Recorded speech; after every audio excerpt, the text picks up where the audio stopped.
Hi, and welcome to the Ask Dr. Angela show with everyone's favorite OBGYN, Dr. Angela Jones. Have you ever been just too embarrassed or shy to ask your own doctor a question about your, private stuff? Well, you have come to the right place to get straight answers. Feel free to ask Dr. Angela anything women's health related. OBGYN, she keeps it real. Pregnancy, she knows what you're expecting. Whole body health, just ask. Dr. Angela has you covered, girl. And now here is Dr. Angela.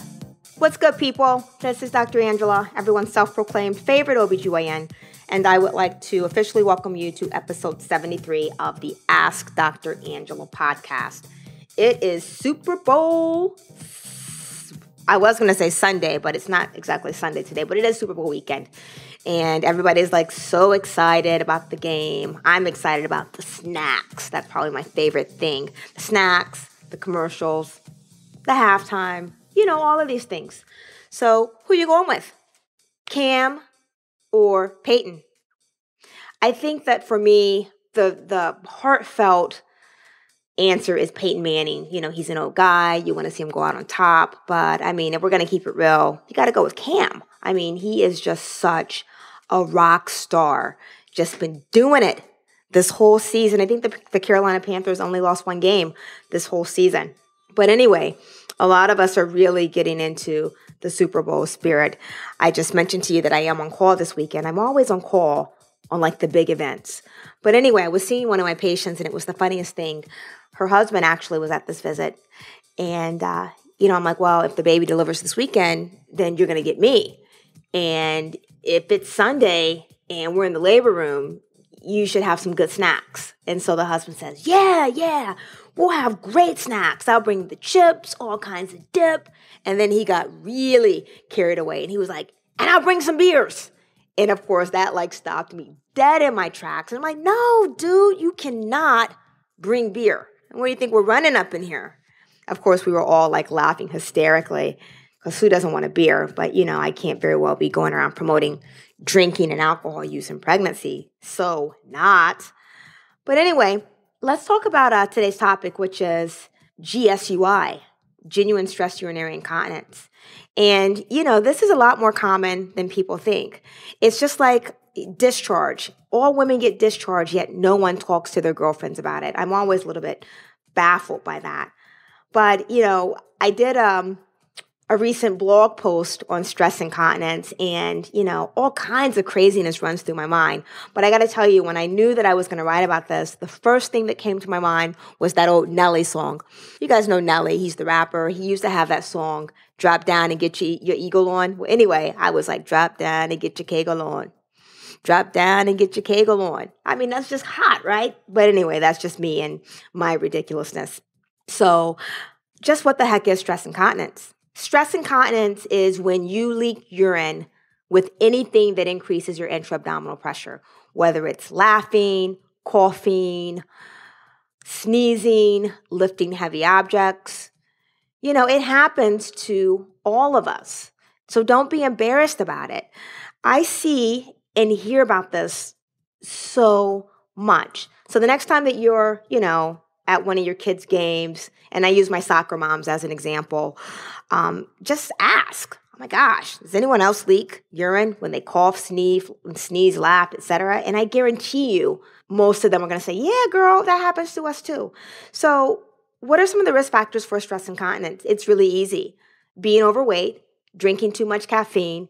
If you have a job where you're doing a lot of repetitive lifting or heavy pushing or pulling, that's a risk factor.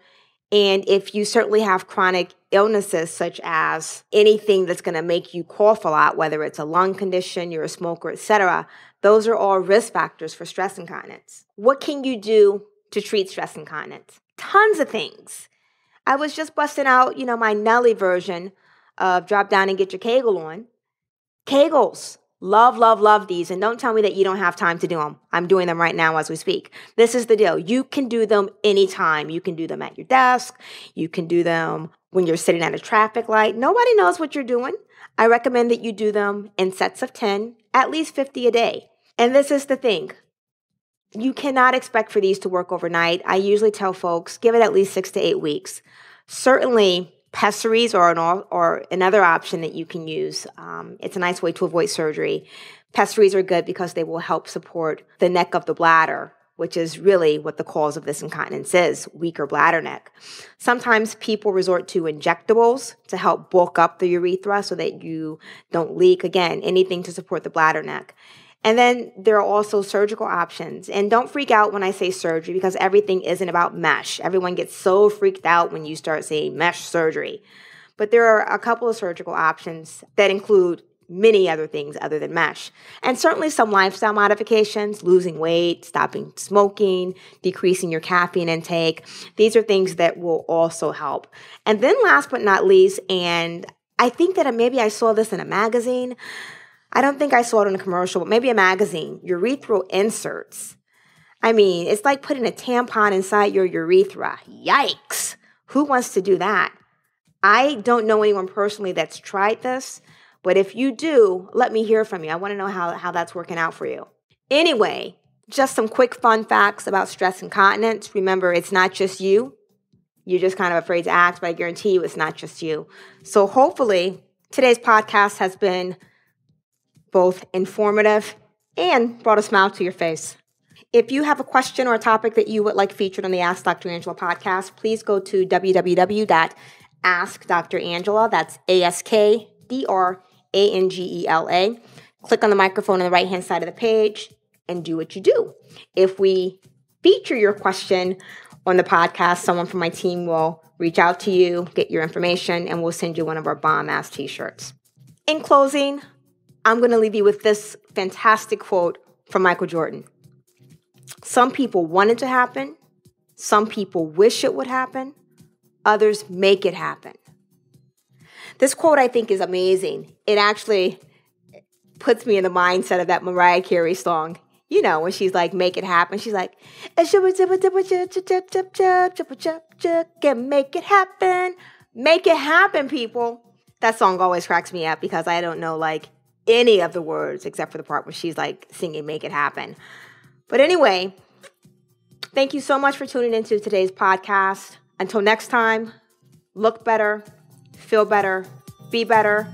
I'm looking forward to reconnecting with you on episode 74. Thank you for listening to the Ask Dr. Angela podcast. For more information on women's health and the show notes for this episode, please visit Dr. Angela at www.askdrangela.com. While you're there, don't forget to leave your own message for Dr. Angela. See you soon.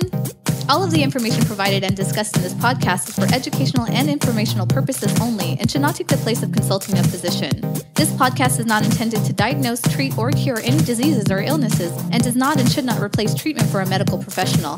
Listening to and participating in this podcast does not create a doctor-patient relationship between you and Dr. Angela Jones. If you need medical advice or assistance, you should consult a physician. Listening to and participating in this podcast is subject to the terms and conditions posted at drangela.com/terms.